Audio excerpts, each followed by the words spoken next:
নুরুল হককে শুভেচ্ছা জানালো ছাত্রলীগ। বিশ্ববিদ্যালয়ের ক্লাস পরীক্ষা বর্জন কর্মসূচি স্থগিত করলেন ডাকসুর নবনির্বাচিত ভিপি। বকেয়া বেতনের দাবিতে খুলনা সহ কয়েক স্থানে সরকারি পাটকলের শ্রমিকদের কর্মবিরতি, উৎপাদন বন্ধ। এবং পৌর পার্কের সৌন্দর্য বাড়ানোর সঙ্গে সঙ্গে বদলে গেছে যশোর পৌরসভার চিত্র। চিত্ত বিনোদনের জায়গা পাওয়ায় খুশি সাধারণ মানুষ।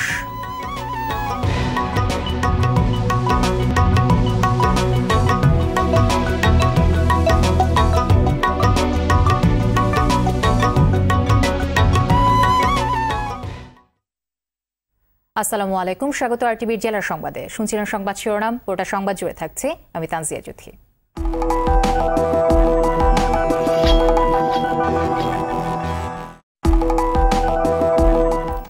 এবার বিস্তারিত।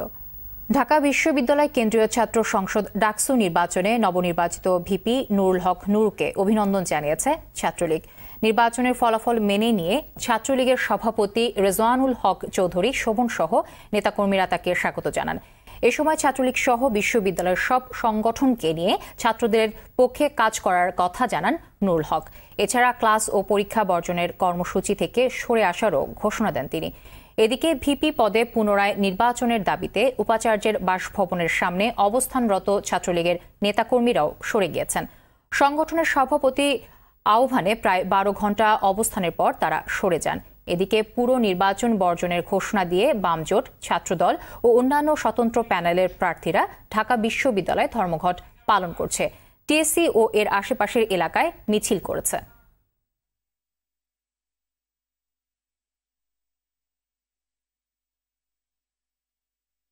দর্শক, ঢাকা বিশ্ববিদ্যালয় ক্যাম্পাসে রয়েছেন সহকর্মী জোবায়ের সানি, সরাসরি যুক্ত হচ্ছেন তিনি। সানি, কিছুক্ষণ আগে ডাকসু নির্বাচনে নবনির্বাচিত ভিপি নুরুল হককে ছাত্রলীগের পক্ষ থেকে শোভন শুভেচ্ছা জানিয়েছেন। তো এখন ক্যাম্পাসের পরিস্থিতি কেমন দেখছেন, সব মিলিয়ে জানাবেন।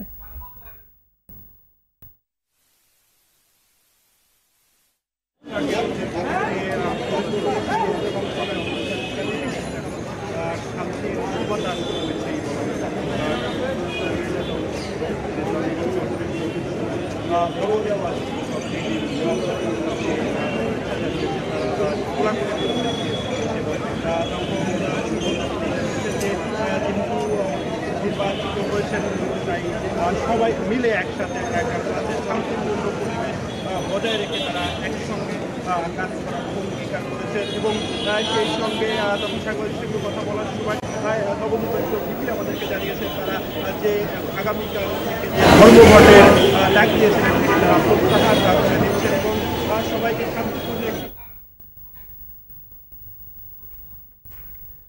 সানি, আপনাকে ধন্যবাদ। দর্শক, ঢাকা বিশ্ববিদ্যালয় থেকে জানাচ্ছিলেন জোবায়ের সানি। অন্য প্রসঙ্গ, দেশের কয়েকটি জেলায় বাংলাদেশ পাটকল শ্রমিক লীগের ডাকে বকেয়া বেতনের দাবিতে বিক্ষোভ করেছে পাটকল শ্রমিকরা। সকাল থেকে 9 দফা দাবিতে খুলনায় ধর্মঘট পালন করছে রাষ্ট্রায়ত্ত পাটকলের শ্রমিকরা। উৎপাদন বন্ধ করে এই কর্মসূচিতে যোগ দেয় খুলনা যশোর অঞ্চলের পাটকলের কয়েক লাখ শ্রমিক।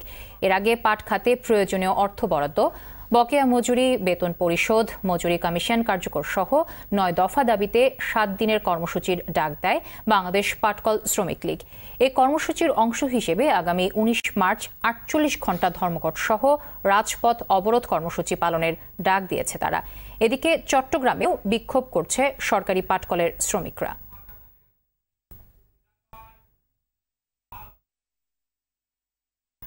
আধিপত্য বিস্তারকে কেন্দ্র করে ঝিনাইদহকে 2 দল গ্রামবাসীর সংঘর্ষে অন্তত 10 জন আহত হয়েছে। এ সময় ভাঙচুর করা হয়েছে 15টি বাড়িঘর। সকালে সদর উপজেলার পরানপুর গ্রামে এই ঘটনা ঘটে। পুলিশ জানায়, দীর্ঘদিন ধরে সদর উপজেলার হরিশঙ্করপুর ইউনিয়নের বর্তমান চেয়ারম্যান আব্দুল্লাহ আল মাসুম ও সাবেক চেয়ারম্যান খন্দকার ফারুকুজ্জামান ফরিদের সমর্থকদের মাঝে বিরোধ চলে আসছিল। এরই জের ধরে আজ সকালে পরানপুর গ্রামে উভয় পক্ষের লোকজন দেশীয় অস্ত্রশস্ত্র নিয়ে সংঘর্ষে জড়িয়ে পড়ে।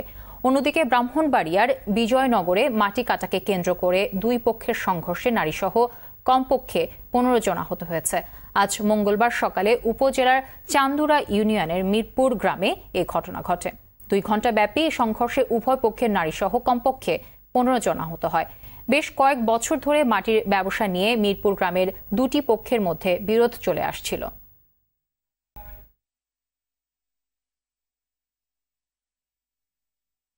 মাদকাসক্তির সন্দেহভাজন পুলিশ সদস্যদের ডোপ টেস্ট করা হবে বলে জানিয়েছেন পুলিশের আইজি ডক্টর মোহাম্মদ জাবেদ পাটোয়ারি। সকালে রাজশাহী পুলিশ লাইনে ভবনের ভিত্তিপ্রস্তর ও নতুন ভবন উদ্বোধন শেষে কথা বলেন তিনি। আইজিপি বলেন, সন্দেহভাজন পুলিশ সদস্যদের ডোপ টেস্ট করার জন্য এরই মধ্যে সব ইউনিটকে নির্দেশনা দেওয়া হয়েছে। এ প্রক্রিয়া চলমান থাকবে। পরে নাটোরে পুলিশ লাইন স্কুল অ্যান্ড কলেজের নতুন ভবন উদ্বোধন করেন তিনি। দীর্ঘদিন পর যে সিনেমাটি দর্শকদের অর্থাৎ আপনাদের মনে নাড়া করেছে হলমুখী, সেটি যদি একদিন। বাবা মেয়েকে ঘিরে পারিবারিক গল্পের একেবারে সুস্থ বিনোদনের ছবিটি দেখতে প্রতিটি শোতে থাকছে উপচে পড়া ভিড়। দর্শক, খুলনার শঙ্খ সিনেমা হল থেকে যুক্ত হচ্ছেন আমাদের সহকর্মী SM মনিরুজ্জামান। মনির, যদি একদিন সিনেমাটির পঞ্চম দিনের মুক্তির দিনে এসে দর্শকদের উৎসাহ উদ্দীপনা কেমন দেখছেন? যদি একদিন সিনেমাটি প্রথম দিন থেকেই খুলনায় ব্যাপক আলোড়ন সৃষ্টি করেছে। খুলনায় প্রথম দিন থেকেই দর্শকদের ছিল উপচে পড়া ভিড়।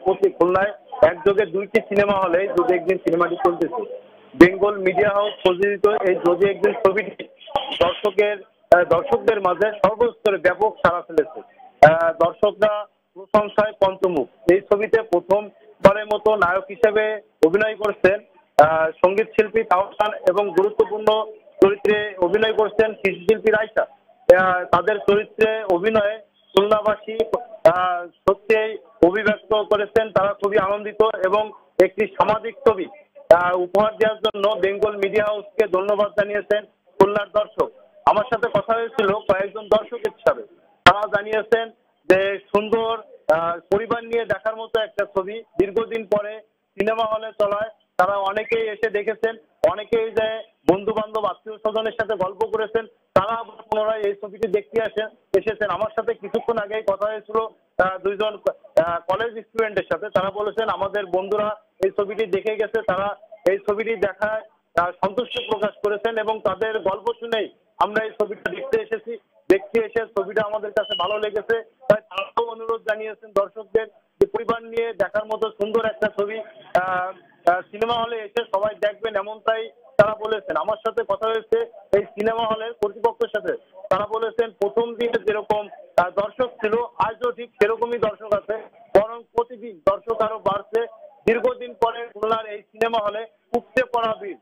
আমাকে তারা জানান 80-র দশকে যেমন সিনেমা হলে দর্শক আসতো উৎফুল্লভাবে, ঠিক উৎফুল্লভাবে স্বতঃস্ফূর্তভাবে খুলনার দর্শক সিনেমা হলে এসে এই সুন্দর সামাজিক ছবিটি উপভোগ করছেন। এই জন্য তারা আরটিভিকে বেঙ্গল মিডিয়া হাউসকে ধন্যবাদ জানিয়েছেন এর সাথে সংশ্লিষ্ট সকলকে। সেই সাথে খুলনার দর্শক আশা প্রকাশ করেন ভবিষ্যতেও এরকম সুন্দর সামাজিক ছবি বেঙ্গল মিডিয়া হাউস আনবে দর্শকদের জন্য, এমনটাই প্রত্যাশা করেছেন খুলনার দর্শক। এই ছিল মনিরুজ্জামান, আপনাকে অসংখ্য ধন্যবাদ। দর্শক, খুলনা থেকে জানাচ্ছিলেন বেঙ্গল মাল্টিমিডিয়া প্রযোজিত যদি একদিন সিনেমার খবরাখবর। যশোর পৌর পার্কের সৌন্দর্য বাড়ানোর সঙ্গে সঙ্গে বদলে গেছে যশোর পৌরসভারও চিত্র। ইট পাথরের এই নগরীতে চিত্ত বিনোদনের একটি জায়গা পাওয়ায় খুশি সাধারণ মানুষ। জোরদার করা হয়েছে নিরাপত্তা ব্যবস্থাও। যশোর প্রতিনিধি BM ফারুকের পাঠানো তথ্যচিত্রে আরও জানাচ্ছেন মাসুদ মুস্তাহিদ। যশোর পৌর পার্ক এখানকার শহুরে মানুষের একমাত্র বিনোদনের জায়গা। যেখানে একসময় ছিনতাইকারী মাদকসেবীদের আড্ডাই ছিল বেশি, সেখানে এখন মুক্ত বাতাসে নিঃশ্বাস ফেলতে পেরে তৃপ্ত পৌরবাসীরা। আমাদের এই সরকার যে উন্নয়ন করছে তারই একটা বহিঃপ্রকাশ এই পৌর পার্ক। আগে এখানে তেমন ভালো ছিল না, এখন অনেক ভালো হয়েছে। আমাদের এই পৌর পার্ক যেহেতু সুন্দর হচ্ছে, বাচ্চাদের বিনোদনের জন্য একটা ভালো জায়গা।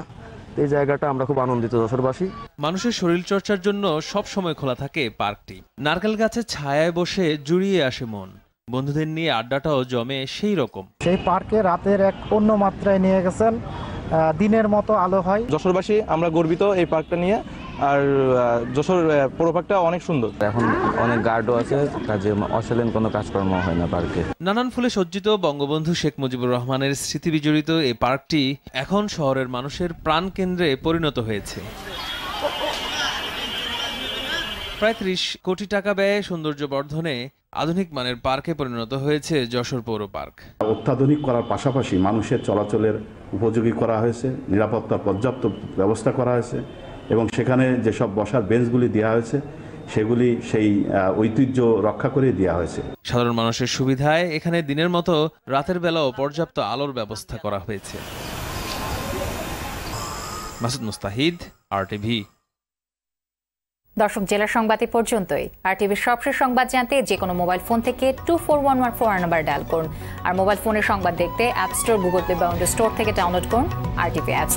এছাড়াও তাৎক্ষণিক বিনোদন সংবাদ জানতে বিশ্বের যে কোনো প্রান্ত থেকে ভিজিট করুন facebook.com/RTV online এবং youtube.com/RTV Digitals। এতক্ষণ সঙ্গে থাকার জন্য অসংখ্য ধন্যবাদ।